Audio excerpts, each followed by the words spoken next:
Foi? Então começou. Bom dia, gente. Então hoje a aula vai ser dada por mim e pela Lê, que está aqui Oi, também. gente. Bom dia. Então, bora lá. Eu vou apresentar minha tela, então eu não vou conseguir ver vocês. Aí qualquer pergunta que vocês tiverem, pode ir mandando no chat e a Lê, ou depois a gente pode ir respondendo, tá bom? Eu vou ficar Espera aí. aqui de olho no chat. Beleza.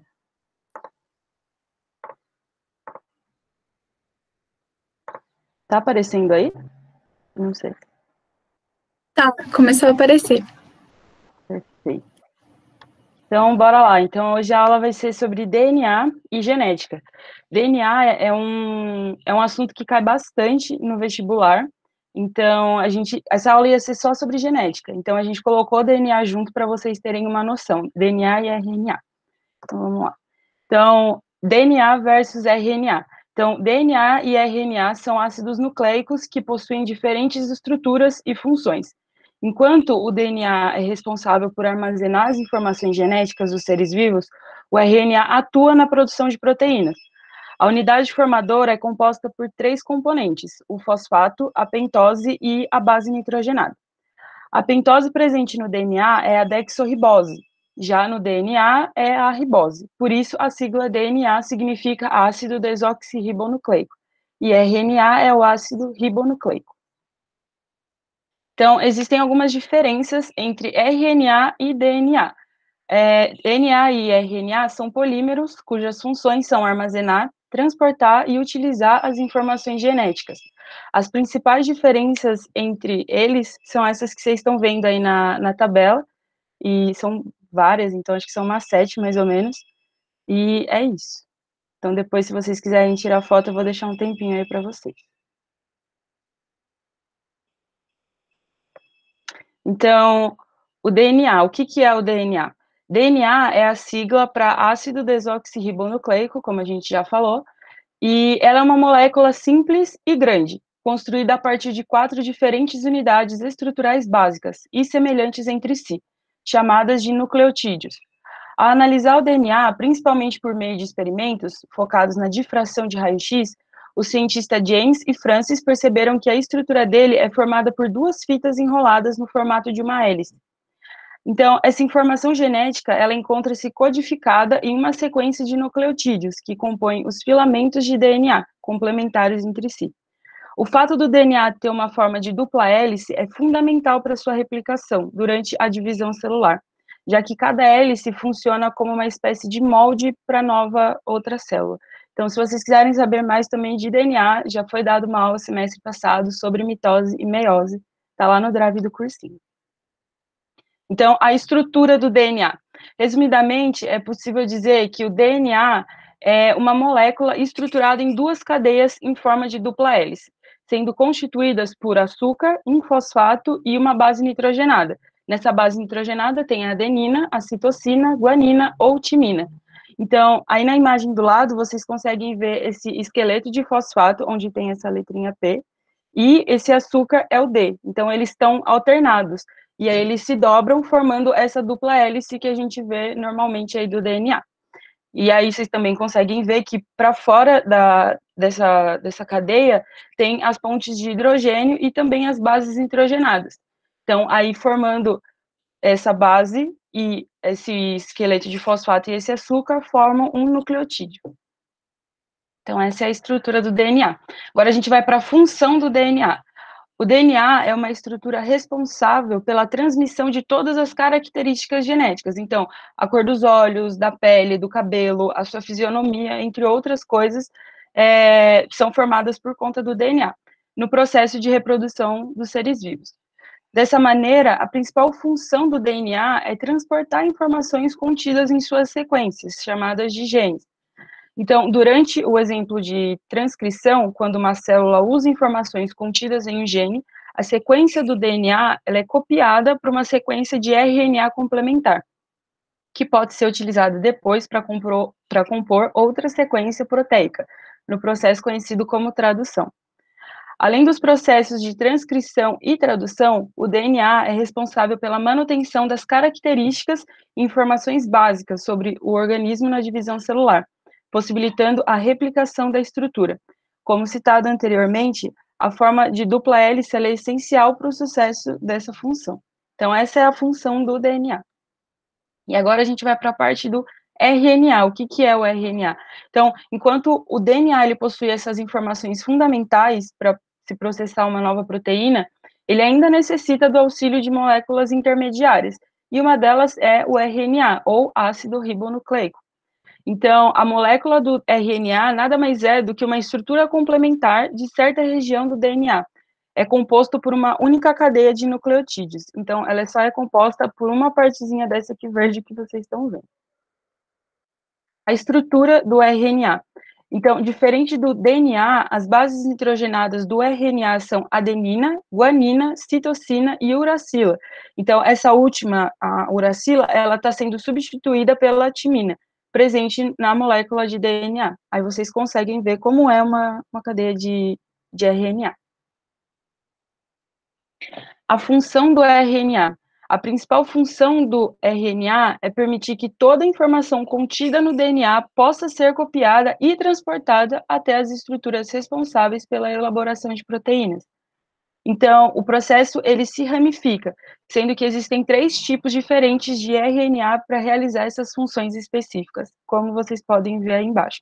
Então, existe o RNA ribossômico, ou RNA-R, vocês podem ver desses 2 jeitos no vestibular.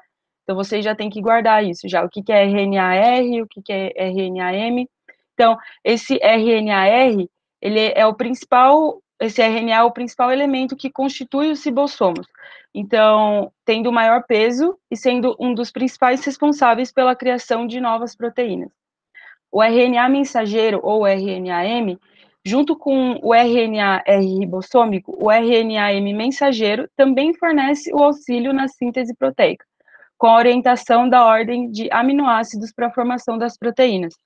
Também ele é responsável por transportar as informações genéticas provenientes do DNA, do núcleo da célula até o citoplasma.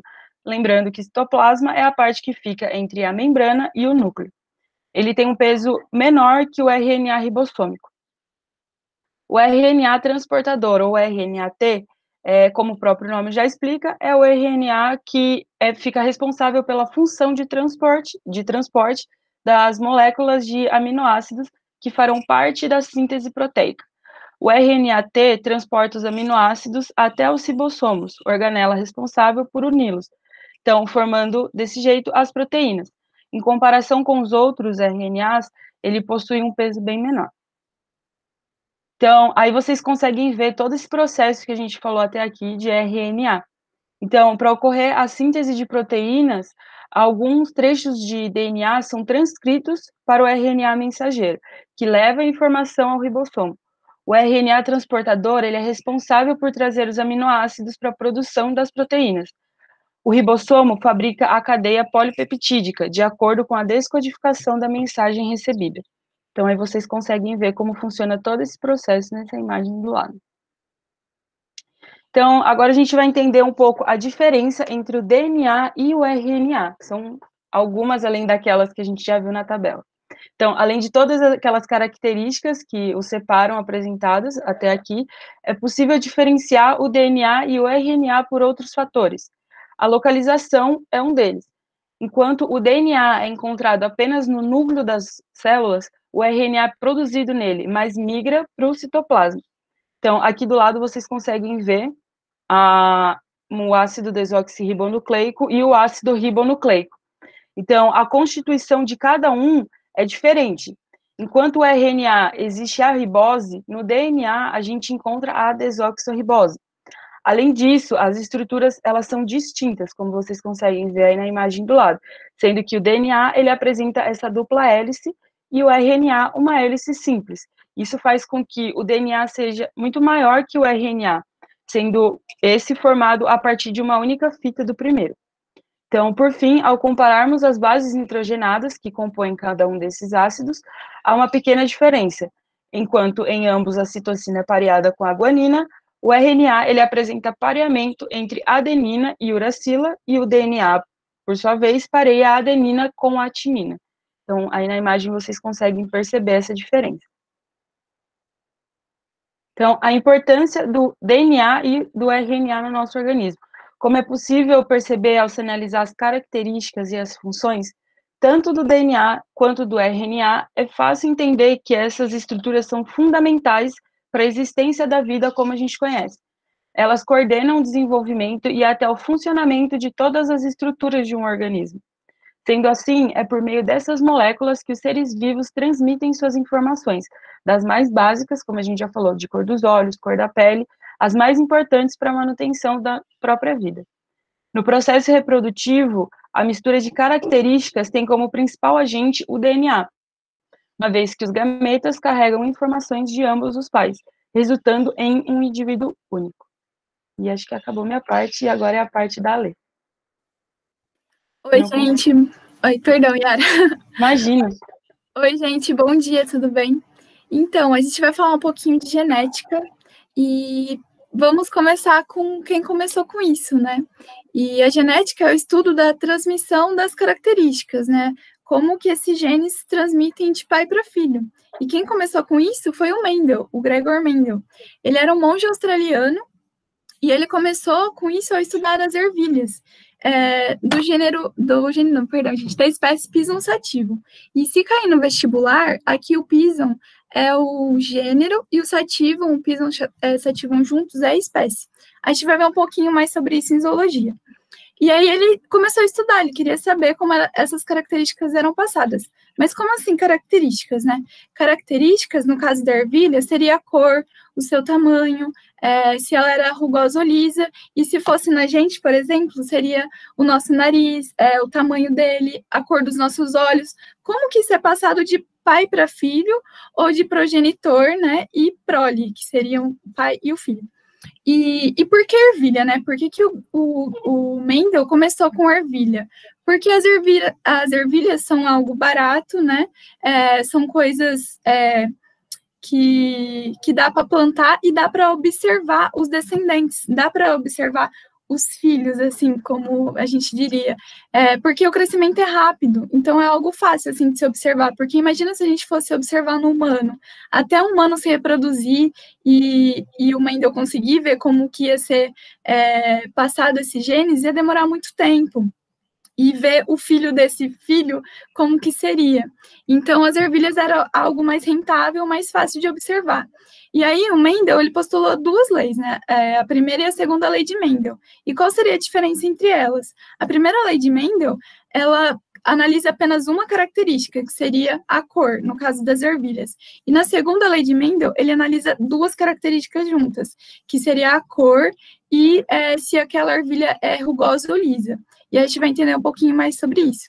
E ele apresentou essas duas leis em 2 encontros da Sociedade de História Natural. Mas no começo não foi muito bem aceito. As leis só foram aceitas e reconhecidas depois que o Mendel, infelizmente, já tinha falecido. Você pode passar, por favor, Yara? Obrigada. Então, vamos entender um pouquinho melhor a primeira lei de Mendel. O Mendel estava lá observando, né, e ele queria entender por que toda vez que uma ervilha da cor amarela, nascia somente ervilhas da cor amarela. E as ervilhas da cor verde sempre davam ervilhas da cor verde. Daí ele pensou, pô, e se eu juntar essas duas, né? O que será que vai acontecer? E como que ele fez isso? Ele fez isso utilizando o que a gente chama de fecundação cruzada, que seria algo que ele pegou o pólen, por exemplo, da ervilha verde e colocou na ervilha amarela. Ele fez essa fecundação, é algo que não aconteceria naturalmente na natureza. Ele fez uma intervenção, ele fez uma fecundação artificial, que é o que a gente chama de fecundação cruzada, né? E a gente vai ver isso também em botânica. E aí, ao cruzar, né, primeiro ele chamou essa geração, aqui como vocês podem ver, a geração parental, que seriam os pais, que seria o cruzamento dessa ervilha amarela e essa ervilha verde. E aí, o que resultou desse cruzamento? Resultou na geração do que ele chamou de F1, que foram só ervilhas amarelas. Aí, tipo, mesmo um dos pais, né, um dos progenitores sendo da cor verde, resultou tudo em ervilha amarela. Mas não parou por aí. Houve uma autofecundação, né, porque na ervilha há a autofecundação, são flores fechadas e há a autofecundação. Aí ocorreu a autofecundação, né, algo que é natural entre essas ervilhas, e resultou em ervilhas amarelas e também resultou em ervilha verde, o que foi uma surpresa para o Mendel, né? E aí ele chamou isso de recessivo. Por que recessivo? Porque quando a gente tira férias, não um recesso, umas férias, então ele associou a isso. Ele associou que esse gene que dava a cor verde ele tinha tirado umas férias, ele sumiu por um tempo, ele tinha tirado um recesso, por isso que ele chamou de recessivo. E a amarela ele chamou de dominante. E aí que ele foi ver que são dois, que os responsáveis, né, por dar a característica cor, são dois genes e eles andam juntos. E aí foi uma importante descoberta, né, para a genética, porque os genes de uma característica, eles sempre vão andar juntos, são genes homólogos. Eles sempre vão estar juntinhos e eles vão expressar a característica. Aí, no caso do gene dominante, que seria no caso amarelo, ele vai esconder, assim, não vai deixar que se expresse o gene recessivo. E aí o gene recessivo só vai ser expresso quando for vizinho, como vocês verem aqui, sabe? E aí, aqui, ó, o que aconteceu, né? Vamos entender o que aconteceu nesse experimento. Ao cruzar a ervilha verde com a amarela, veio um vizinho. Outro fator importante também, né? Outro conceito importante é que os pais, eles passam dos genes da sua característica e o outro pai passa outro. Aí foi o que aconteceu. A ervilha verde passou um gene, né, pro filho, né, pro descendente, um vizinho, e a outra ervilha amarela passou o outro gene, que seria o vezão, resultando em vezão e vizinho. Então, metade dos nossos genes resultam da mãe e a outra metade vem do pai. Gente, eu não sei se está dando para entender, e vocês podem me parar, podem abrir o microfone, fiquem à vontade, tá bom? E aí, o pai, né, e a mãe, supostamente, passaram esse gene para os filhos. Só que como o gene amarelo ele é dominante, só se expressou esse gene dominante. Mas ao cruzar vezão, vizinho, vezão e vizinho, veio o vezão para uma das proles, né? Vezão do outro, veio vezão do pai de novo, vizinho do outro, vezão, vizinho, até que veio vizinho, vizinho. E como que a gente consegue estipular isso, né? Através desse cruzamento mesmo, como é cada um que manda um gene, aí você vai juntando, a gente faz um joguinho da velha, que eu vou mostrar no próximo slide. E nisso, né, ele conseguiu determinar o que eram os alelos recessivos e dominantes a partir desse experimento, que parece algo simples, mas que baseou toda a ciência que a gente tem, toda a genética que a gente tem hoje em dia. Você pode passar, por favor? Obrigada. Então, aqui a gente tem como que seria feito esse cruzamento, né? Que, no caso, em vestibular, geralmente cai como vizinho, no caso da primeira lei de Mendel, tá? Aqui a gente tem o Y como exemplo, mas é o vizinho que é mais utilizado. Aí aqui a gente tem, né, a geração F1, a gente tem a ervilha amarela, que seria, como ela é dominante, Y grande e Y grande. E a geração de ervilha verde seria os genes Yzinho e Yzinho. Aí aqui veio um gene da mãe, né, que supostamente é a ervilha amarela, e um gene do pai, aí seria Y grande e Y pequenininho. E aqui de novo, sabe, aí vem um do pai e um da mãe. E você vai juntando esses genes e vê o resultado, você vê a proporção. Eu tenho uma pergunta. Claro, fica à vontade. No caso, o Y que tá maiúsculo, ele é o dominante, é o que tem mais. Isso. Não é que ele é o que tem mais, é o que ele consegue se expressar, é o que se expressa mais facilmente. Ele tem o maior poder de expressão. Ele vai desligar o outro gene. Quando ele cai com um Yzinho, ele meio que desliga o outro gene. O outro gene é meio que ele não conseguisse se expressar, se ele tiver com o dominante. Eu não sei se deu para entender, Flora. Deu para entender. Deu? Tá bom. E aí o Yzão, ele tem um poder de se expressar maior que o Y pequenininho, que seria o gene recessivo. Ele meio que desliga o gene recessivo. Então, o gene recessivo só consegue se manifestar quando só tem gene recessivo, porque não tem ninguém para bloquear ele.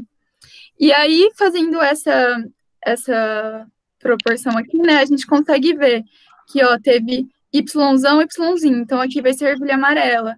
YZão, YZão, ervilha amarela. YZão, YZão, desculpa, gente. Ervilha amarela também. YZinho, YZinho seria a ervilha verde. Então, a proporção disso seria 3:1. Vocês concordam? Porque são 3 ervilhas amarelas e uma verde. Deu para entender, gente? Calma, explica de novo. Tá bom. Obrigada pelo respaldo. Aqui, ó, nessa proporção, a gente viu, né, que vem um gene da suposta mãe, que seria o progenitor, né, as ervilhas. Tipo, é porque, como não tá, tipo, você não tá apresentando o slide, aí, tipo, se você estiver apontando para algum lugar, eu não vou saber como é o que você tá Obrigada por esse toque. Se quiser, eu aponto, não tem problema. Obrigada, Yara. Desculpa, gente. Então, você pode apontar aqui na geração F2? Uhum. Obrigada. Aí vem um gene do pai e um da mãe. Por exemplo, aqui veio o Yzão, né? E um outro Yzão nesse primeiro quadradinho aqui, formando Yzão, Yzão. Aí depois veio outro Yzão e outro Yzão. E como que é o Y grande, né? Vai formar, aqui nessa primeira linha, formou 2 ervilhas amarelas. Vocês concordam? Porque o gene é dominante. Aí aqui embaixo veio outro Y grande, né? E um Y pequenininho. Então, formou outra ervilha amarela, porque tem o gene dominante também. Só que agora, nesse último quadradinho, veio um Y pequenininho, né? E outro Y pequenininho. Então, formou uma ervilha verde. E aí, vocês viram que de 4 só formou uma ervilha verde? Então, a gente teve 3 amarelas e uma verde. Então, a gente pode dizer que é uma proporção de 3:1, certo? Que são 3 amarelas e uma verde. Então, é a proporção de 3:1. Você conseguiu entender, Flora? Vocês conseguiram entender agora? Consegui. Ah, que bom. Acho que a gente pode passar para o próximo slide, então. Então, quais seriam as conclusões, né, dessa primeira lei de Mendel? As características, né, são transmitidas através dos genes, e cada característica é expressa por um par de genes, que seriam aqueles genes homólogos que andam juntinhos. E aí, o pai e a mãe, né, cada um transmite um gene. Então, metade do nosso... Outros conceitos importantes são que, assim, todos os nossos genes juntos, que a gente tem cada gene vai expressar uma característica. Um gene vai expressar a cor do seu cabelo, outro gene vai expressar como que vai ser a sua boca. Então, são todos os genes que comandam como que a gente vai ser. E isso é passado através dos nossos pais, que veio metade da mãe e metade do pai. E aí, esse conjunto de genes todos que a gente tem é o genoma. Então, o nosso genoma é constituído por 50% do nosso pai e 50% da nossa mãe. E cada ser tem esse genoma único, né? A nossa combinação de genes, ela é única. Porque, por mais que tenha, igual as bases nitrogenadas que formam o DNA, são poucas, né? Elas, ao se misturarem, geram diferentes genes. Então, cada ser tem uma combinação única de genes. Pode passar, por favor. Aí, aqui, a gente já consegue entender por que algumas características se manifestam nos nossos pais e não na gente. Aí, aqui tem essa tirinha, né? Por que você é tão baixo enquanto seus pais são tão altos? E, geralmente, quando cai em prova de vestibular e o filho tem uma característica diferente dos pais, geralmente, assim, quase 100% de certeza que vai ser gene recessivo. Então, aqui a gente tem o T grande, né, que seria o alelo de altura alta, e como ele é T grande, ele é o gene dominante. Aí o Tzinho, que seria a altura, o alelo de altura baixa. Então, ao fazer esse cruzamento, né, que seria Tzão, Tzinho da mãe e Tzão, Tzinho do pai, ao fazer esse cruzamento, né, porque se o filho nasceu com uma característica diferente, é porque os pais tinham aquele gene guardado, de recesso, escondido, e transmitiu para o filho, né. Então, o filho, ele tinha quatro chances, né. Ele poderia ser Tzão para essa característica e ser alto, ele poderia ser Tzão, Tzinho e ser alto também, e ter outra característica de ser Tzão e Tzinho e ser alto também. Ele tinha 3 probabilidades de ser alto, só que ele a probabilidade que deu para ele foi de Tzinho. Então, ele nasceu com a característica de ser baixo, é algo hereditário, os pais passaram essa característica, mesmo que os pais não são altos. E por isso também explica, por exemplo, quando, vamos supor assim, que a sua família é toda de olho castanho, mas você teve um irmão que teve o olho azul. Porque, da onde veio esse olho azul, né? Era o gene recessivo que estava lá tirando umas férias e apareceu. Ele conseguiu se manifestar. Eu tenho outra pergunta. Desculpa de novo, Claro, ficar interrompendo. Mas é porque, assim, você tinha falado, né, que tem um que é mais dominante e tal, essas coisas. Mas tem como a gente saber se, tipo, esse dominante é o pai ou é a mãe? Tem como saber, dependendo do heredograma, sabe? Mas geralmente em provas de... Sim. Ai, perdão. Não sei se conseguiu entender. Consegui. É que eu não sabia. E também esse negócio da genética, tipo, eu também não sabia. Eu pensei que, tipo, era porque eu não comia bem nem me exercitava quando era menor. Se fosse assim, eu também não me exercitei e também não comi bem. Flora, fica tranquilo. Porque eu tenho 1,55 m, eu sou muito baixinha. E a minha professora, eu tinha perguntado pra ela, né, em coisa de genética. Aí ela falou que a altura não tinha nada a ver. Aí eu fiquei tipo, tá bom. Então acho que foi a minha alimentação, que eu só comia besteira. Então, Flora, isso é uma coisa legal, assim, porque não é só os genes determinam, mas os fatores externos também influenciam. A genética é algo muito doido, assim. E uma coisa também que eles influenciam menos, né? Os genes têm um poder maior de influência, mas os fatores externos também influenciam. Porque eu acredito que não seja o caso, mas, por exemplo, se você tem uma alimentação, assim, muito precária, assim, vamos dizer, não tem muito nutriente, você não vai conseguir crescer até muito, assim, por conta da falta de nutrientes, né? Mas isso não influencia tanto. Você, sei lá, você deixaria de ter poucos centímetros a menos do que teria, mas se seus pais são altos e você é baixo, provavelmente é o gene recessivo mesmo, que estava ali escondidinho. E eu não sei se esclareceu essa dúvida, Flora. Sim, esclareceu sim, mas eu acho que, tipo, eu puxei isso da minha mãe. Minha mãe é bem baixinha, eu acho que ela é mais alta do que eu, sendo que ela é baixinha. Então, provavelmente foi isso mesmo. E outra coisa legal é que, assim, as nossas características, os nossos genes que expressam a nossa característica, que a gente pode ver a olho nu, é o fenótipo. Então, o tamanho do nosso nariz, as nossas características externas que se manifestam, que a gente pode ver a olho nu, seria o nosso fenótipo. E agora os nossos genes, né, coisas que se manifestam que a gente não consegue ver a olho nu, seria o nosso genótipo.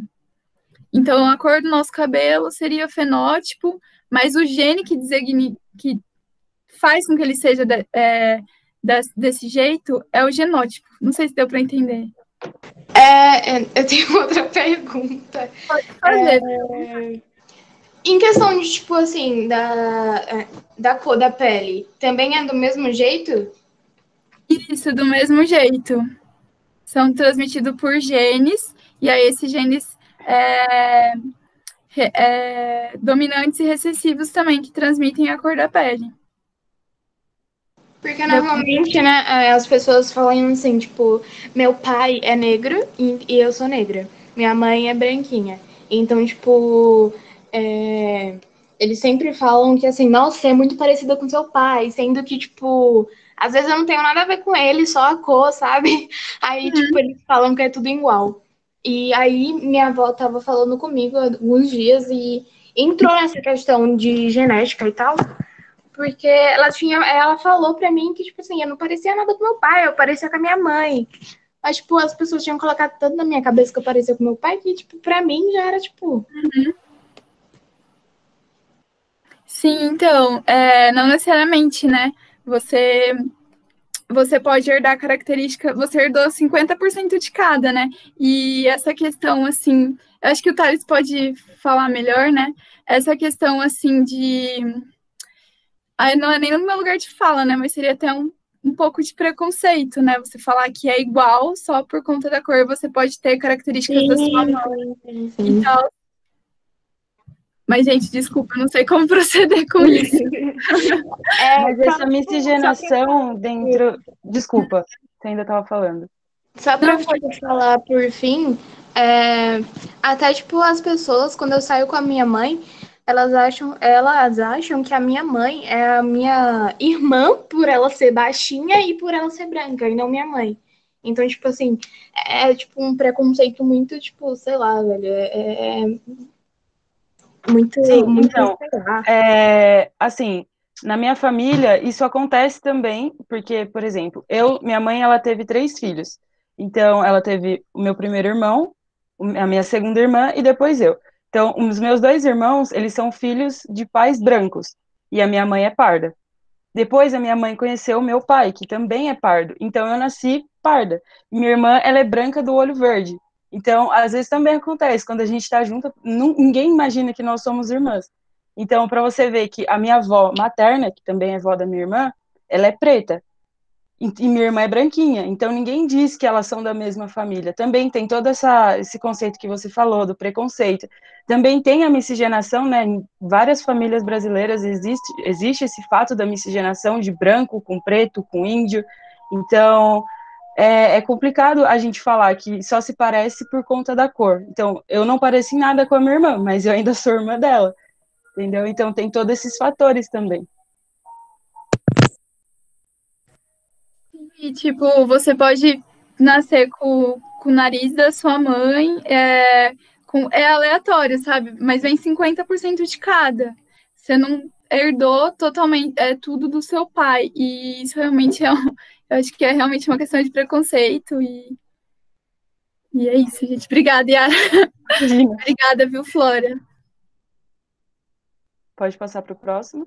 Pode. Você tem mais alguma coisa para falar? Eu acho que o Thales quer falar. Liga o microfone, Thales. Gente, eu liguei a câmera, tô aqui sem camisa. Era para ligar o microfone. Houve uma utilização dessas questões de genética, da questão racial, entre os antropólogos e entre os cientistas sociais. Inclusive, na década de 20, houve várias teorias que falavam da supremacia branca e como em alguns anos haveria esse embranquecimento da população, essa tentativa de tornar as pessoas mais brancas através do cruzamento de pessoas. Uhum. Pessoas justificar teorias eugenistas e de que os povos brancos eram melhores e tudo mais. Isso acabou sendo muito violento e gerou algumas coisas como pensamentos do nazismo, em que a raça ariana era superior e tudo mais. Essa questão que a Flora trouxe é importantíssima, gente. Existem pessoas que são consideradas negras muito mais por questões culturais do que propriamente pela cor da pele. Existem outros fatores, como a forma do nariz e tudo mais, e a gente vai entrar em questões como colorismo, ou outras coisas. E eu preciso trazer para vocês um dado que depois eu vou compartilhar, que é muito esclarecedor, que pegaram o mapa genético do brasileiro e viram que grande parte do nosso povo hoje e da miscigenação é fruto de estupros em sequência das mulheres negras e das indígenas. Então, a gente vai pegar o DNA mitocondrial, que ele é feminino, porque eu acho que é isso, né? Porque o homem Sim. fica... É isso mesmo. O espermatozoide fica para ter mais energia, bater no cíliozinho, né? No cílio não, como é que chama? Flagelo. É o flagelo. E aí a gente não tem o DNA mitocondrial da parte masculina. E aí pegou e viu como a nossa sociedade foi construída em uma miscigenação vítima de violência, vítima de estupro, em que as características indígenas dos mesoamericanos e dos escravos, ela foi sendo violentada, expurgada.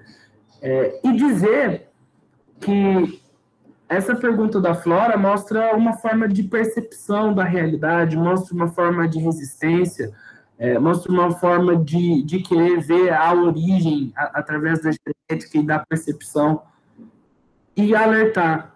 Existem teorias sociais, existem teorias que vão corroborar com o racismo, que vão fazer com que as pessoas se sintam piores. Desculpa me alongar, mas tinha um presidente no Chile chamado Salvador Allende, que inclusive foi morto no golpe militar no dia 11 de setembro, e ele fez a tese de doutoramento dele falando como os seres humanos de origem africana, eles não eram inferiores, porque existia uma forte tendência científica a falar que quem era negro, ele era inferior geneticamente. O próprio primo de Darwin, ele tinha essa teoria. Eu lembro que eu vi isso. Então, complicado. Então é isso, pela parte, pessoal. Imagina, obrigada, viu, Thiago? Obrigada, Yara. E é isso, gente, não tem como a gente falar que alguém é melhor ou pior que alguém. Os nossos genes são, tipo, apesar de cada pessoa ser única, os nossos genes, a base é uma só, sabe? Todos nós somos formados pelas mesmas bases nitrogenadas. Somos todos formados pela mesma coisa. Não tem essa, né? E obrigada, gente, pela participação. E eu vou me preparar, vou ler muito mais sobre isso, para comentar com isso em aulas futuras, né? Porque realmente é um assunto muito importante. Obrigada, gente. E aí, como o nosso tempo, a gente tem mais 15 minutos, né? Eu vou tentar dar uma passada mais rápida aqui para a gente fazer os exercícios, tudo bem? Então, a segunda lei de Mendel. O Mendel começou a estudar a segregação de 2 genes simultaneamente. Por quê, né? Ele começou a analisar 2 características. Porque as ervilhas amarelas, elas eram sempre lisas. E as ervilhas rugosas, elas eram verdes. E daí ele queria saber se isso estava associado, sabe? Será que uma ervilha amarela ela vai ser sempre lisa? Ou ela pode ser uma ervilha amarela e rugosa? Pode passar, Yara, por favor. Obrigada. Aí a segunda lei de Mendel, né? Aí ele testou, fez o mesmo experimento, né? Só que com agora ervilhas verdes e rugosas, testando 2 características, né?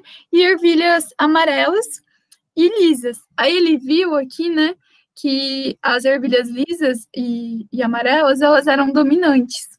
E as ervilhas verdes e rugosas, a característica de ser rugosa também era recessivo, perdão. Então, aqui, ó, Rzinho, Rzinho, Vzinho, Vzinho, né? Era tudo recessivo. E aqui tá a legendinha aqui do lado. Então, o Rzão era a ervilha lisa e Vzão era a ervilha amarela. Então, aqui a gente tem 2 características, né? Daí ele fez, né, o cruzamento e deu o quê? Que 100% dos descendentes vieram o quê? Vzão, Vzinho. Vzão é a ervilha amarela, certo? E como é dominante, então predominou. E veio uma ervilha amarela. E a Rzão é liso e Rzinho é rugoso. Então, veio uma ervilha, 100% das ervilhas foram amarelas e lisas. E aí aí houve o cruzamento novamente, né? E aí, como que ficaram os descendentes? Os descendentes aí vieram o cruzamento, né? E você cruza.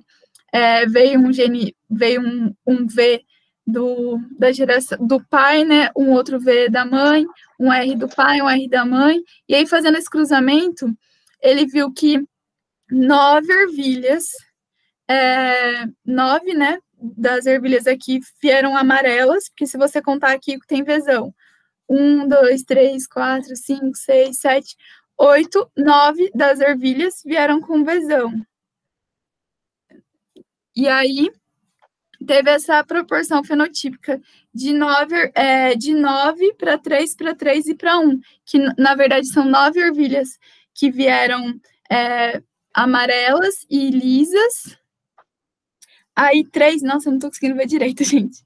Aí 3% disso veio amarela e rugosa, e 3% veio verde e lisa, e mais 1% dessa porção, somente um que tá aqui no último quadradinho, veio Vzinho, Vzinho, Rzinho, Rzinho, que seria verde e rugosa, que são os recessivos, né, que sempre vão vir em menores proporções.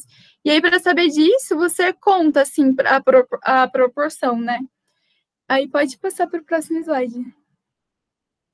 E aí, para entender um pouquinho melhor disso, tem essa brincadeira aqui, né? Que ele cruzou duas características e viu que são dois genes separados, que não tem interligação com o outro.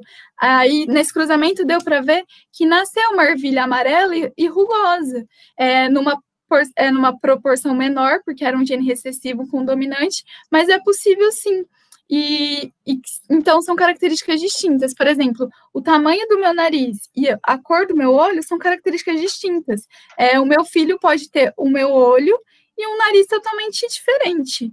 Então, as características, elas se segregam, elas são separadas, elas não dependem uma da outra para existir.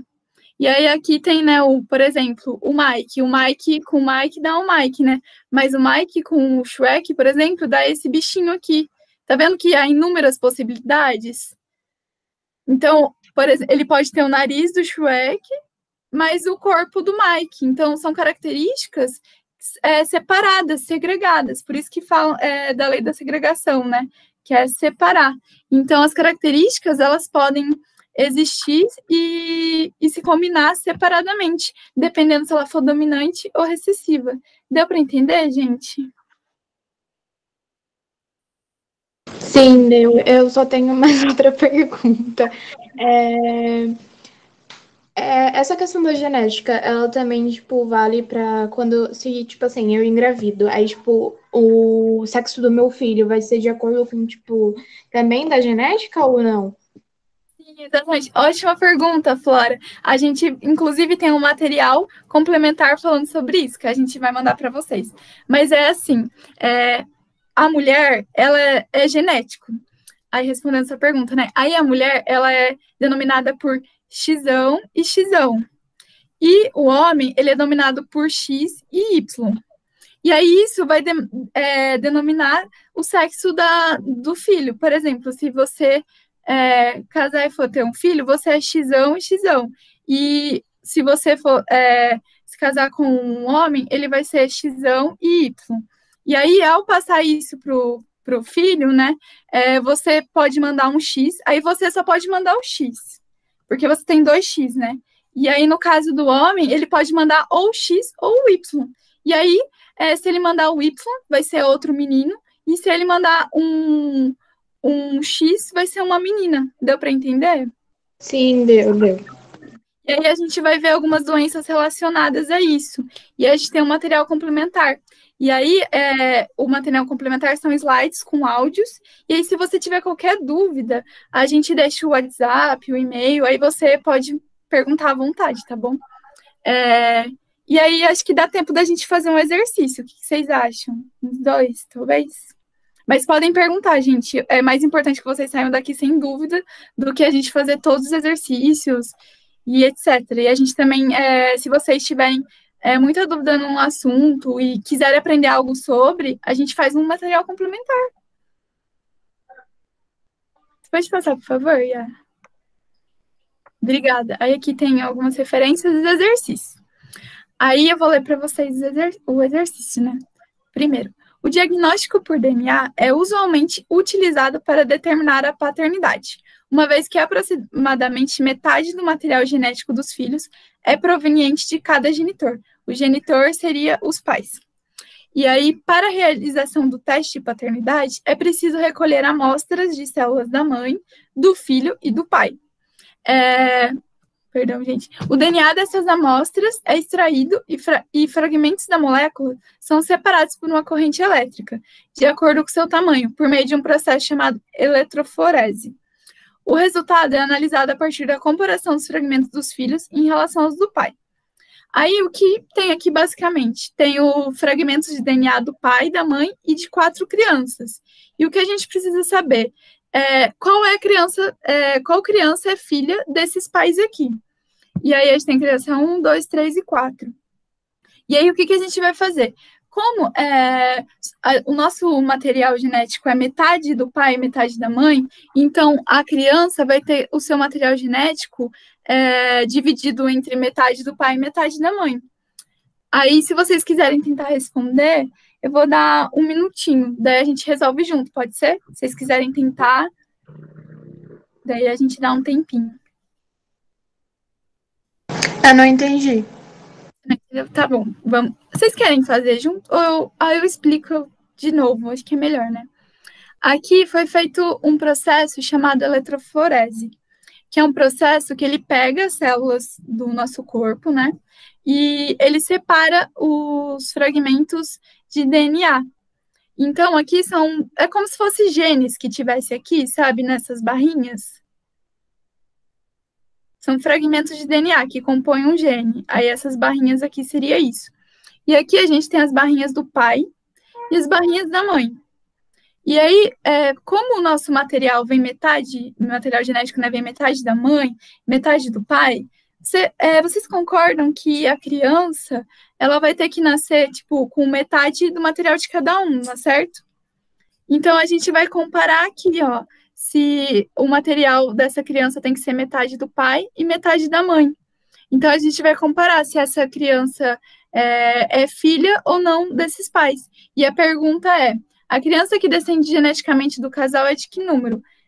Descende geneticamente aqui. Qual criança seria filha desses pais? Não sei se deu para entender, Flora.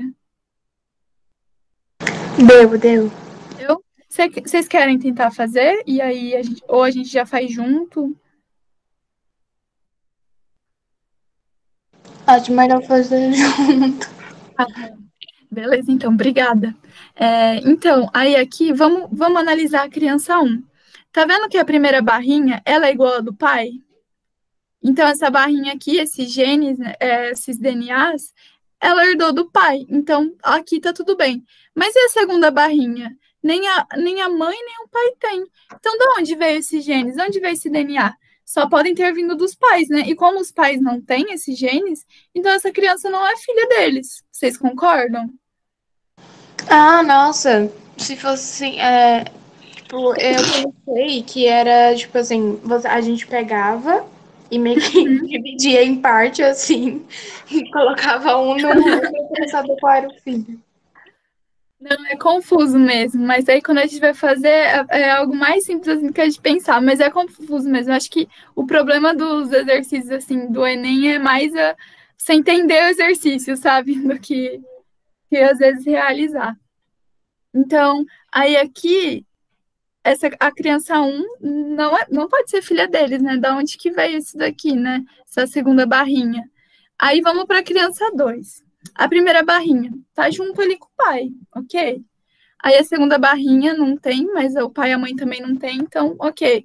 A terceira barrinha tem no pai e na mãe, então herdou, ok. A criança, essa outra barrinha aqui, não tem, então tudo bem também. Aí a próxima barrinha tem na mãe, então como ela herdou metade do pai e metade da mãe, ela herdou ali, da mãe. Aí a próxima barrinha também veio do pai. O pai tem. Aí a outra barrinha, a mãe também tem. E a outra barrinha, o pai também tem. E aí, o que vocês acham? Essa criança é filha desse casal? Sim.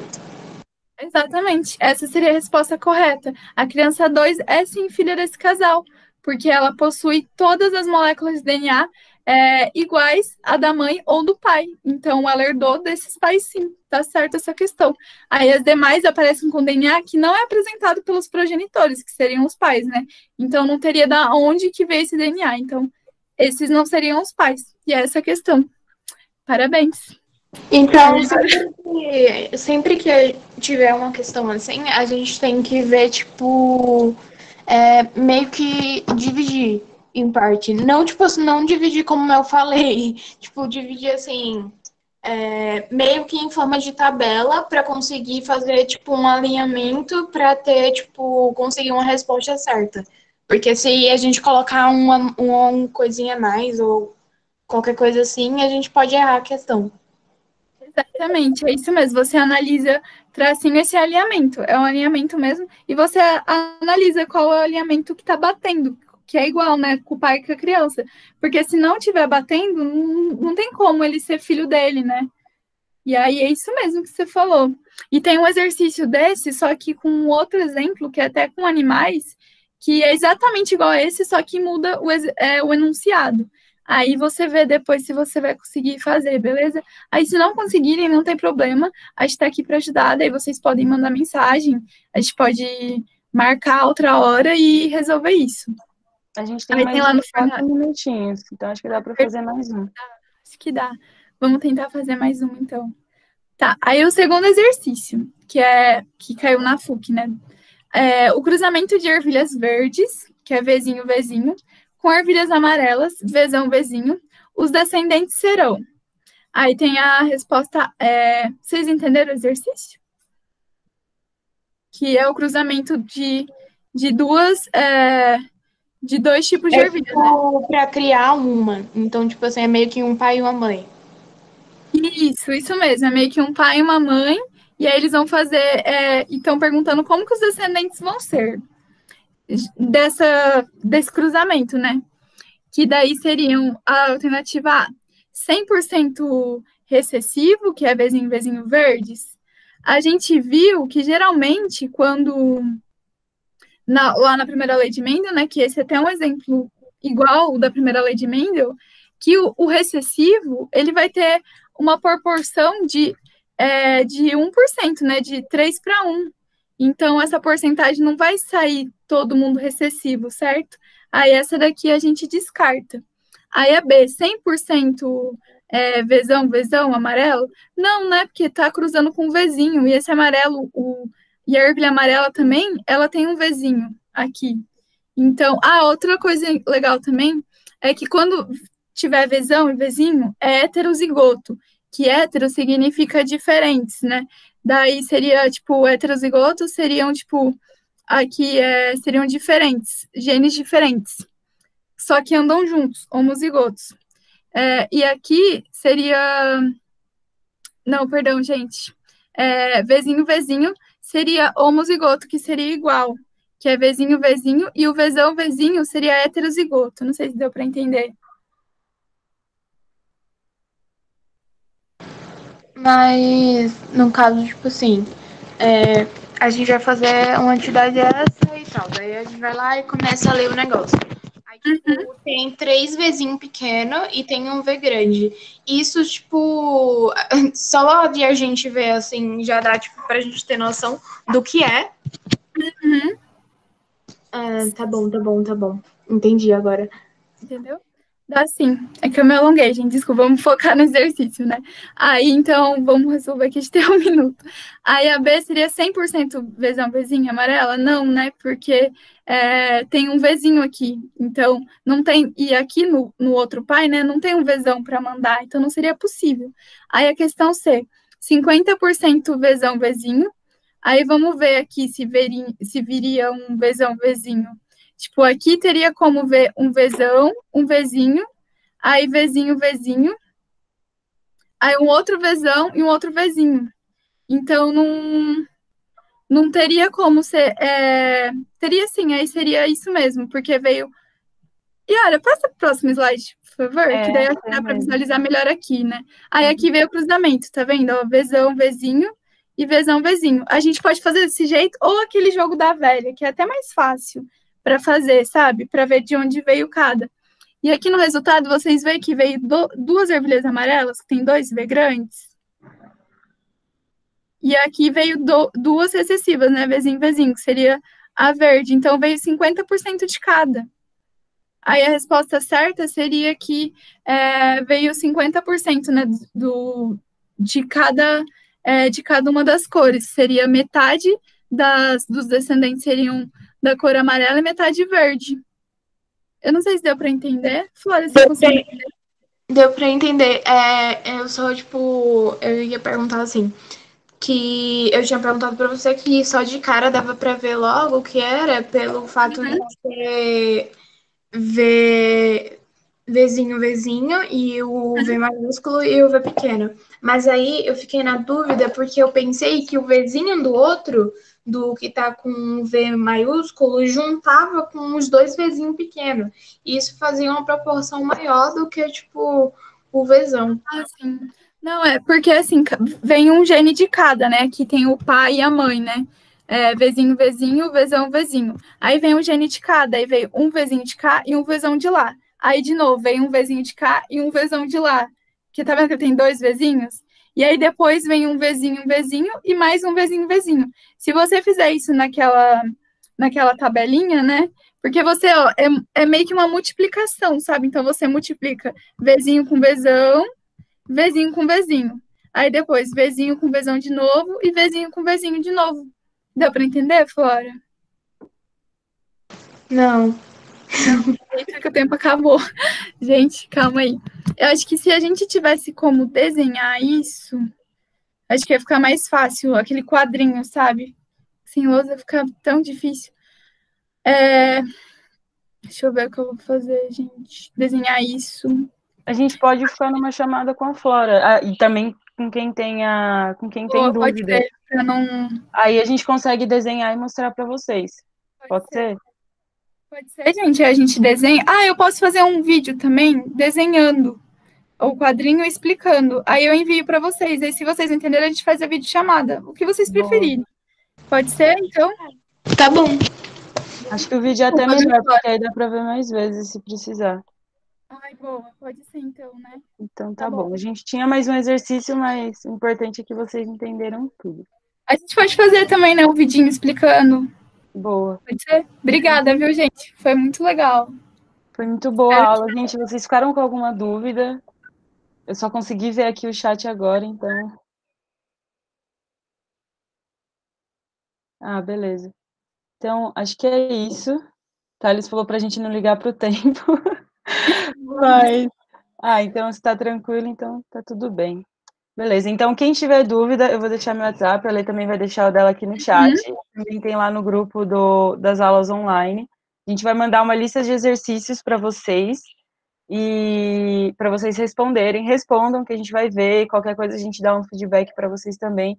E qualquer dúvida que vocês tiverem em relação à matéria ou que vocês estejam estudando, pode mandar para a gente. Não precisa ser necessariamente sobre as aulas que a gente já teve, pode ser sobre aulas que vocês têm na escola que também geram dúvidas, tá bom? É isso, gente. Um abraço para todo mundo e bom sábado. Bom sábado, pessoal. Gente, desculpa ter falado demais, eu não perguntei muito. Imagina, é isso mesmo. Obrigada, que é legal. Flora. Obrigada, Flora. Beijão, gente. Tchau, tchau. Beijo, gente.